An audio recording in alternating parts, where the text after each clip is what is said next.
You're listening to The End of the Road in Michigan, where we tell the stories that built our towns and shaped our days. The story of North Adams, Michigan often begins with a single name, Henry Taylor. He arrived after the Civil War. He had been enslaved, then free, and he brought his skill as a blacksmith to this small village in Hillsdale County. People here still told how Henry tucked his anvil under one arm and carried it like a toolbox. One day, a shopkeeper said he could have the store's potbelly stove if he could haul it away. Henry bent his knees, lifted the cast iron, and walked off down the street. That picture stayed with the town. North Adams grew beside the rails. In the early 1870s, a station went up before the village was even platted. Trains brought mail, newspapers, and passengers. They also took out wheat, hay, and livestock. The depot platform became a meeting place, a front porch to the wider world. Children counted cars. Farmers waited with wagons. Travelers stepped down and asked for Main Street. Main Street answered.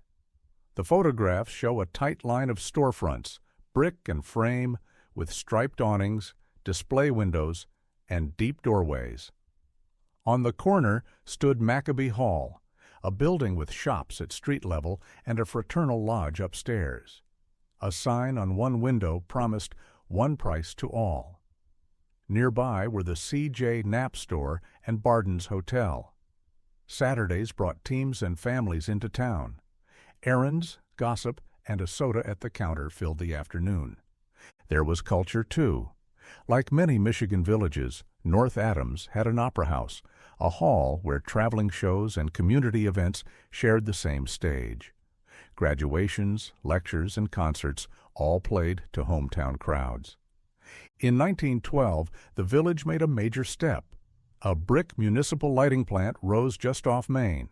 It turned on electric lights for homes, stores, and streets. The building's cornice carried the date like a headline. Night work became easier. Shopkeepers ran small motors. A few bulbs on a porch pushed back the dark. For a town this size, it was a confident move. A 1927 newspaper profile captured North Adams in a single column. Population, about 500. Churches, Methodist, Congregational, and Baptist. The 12-grade school was on the University of Michigan approved list and staffed by 7 teachers and a superintendent. The library held about 900 volumes. Commerce filled the blocks. The paper listed 2 drugstores, a meat market, 3 groceries, 2 hardware stores, and a furniture and undertaking establishment. There were 2 garages, a battery shop, dry goods, a feed mill, plus a lumber and coal yard.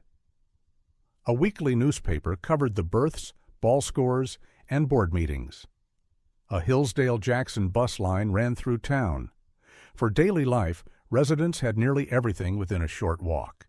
Education sat at the center of that picture.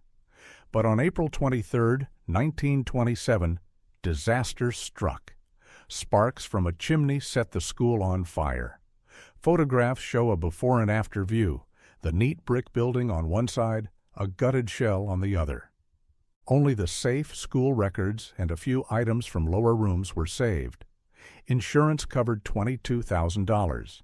Classes could have stopped, but they did not. Students and teachers moved into Town Hall, the Odd Fellows Hall, and the Congregational Church.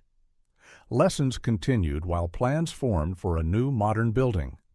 Parents, pastors, and lodge members turned their rooms into classrooms. The school year finished on time. Look again at the street scenes from this era. Men in straw boaters, women in white summer dresses, children with penny candy. Flags hang from balconies. Band days and parades fill the intersection. A one-room school photo shows a teacher with her class lined up under a shade tree. Another view of West Main Street in the 1920s catches early trucks sharing the road with Model Ts.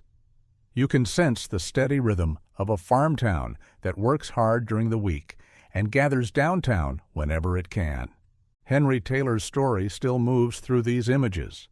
A blacksmith who built a living here after bondage. a man strong enough to shoulder an anvil and carry a stove. His life marked a turning point, both personal and local.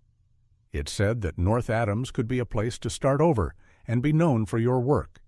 The rails kept the village connected. The lighting plant brought new comfort. Stores changed owners, but the pattern held: church on Sunday, meetings upstairs, a stop at the counter for a soda, a glance at the train times posted at the depot. When the school burned, the town adapted. When the evening grew dark, electric bulbs came on. Piece by piece, North Adams moved forward, not with speeches, with a station, a powerhouse, classrooms in borrowed rooms, and the memory of a blacksmith who lifted what others thought could not be lifted. You've been listening to The End of the Road in Michigan. Today's episode, North Adams, From Legendary Strength to Early 20th Century Progress, is a bite-sized peek at small towns vital to Michigan history. See the photos on our Facebook Reels, and if this story spoke to you, share the episode and leave a review so others can find it.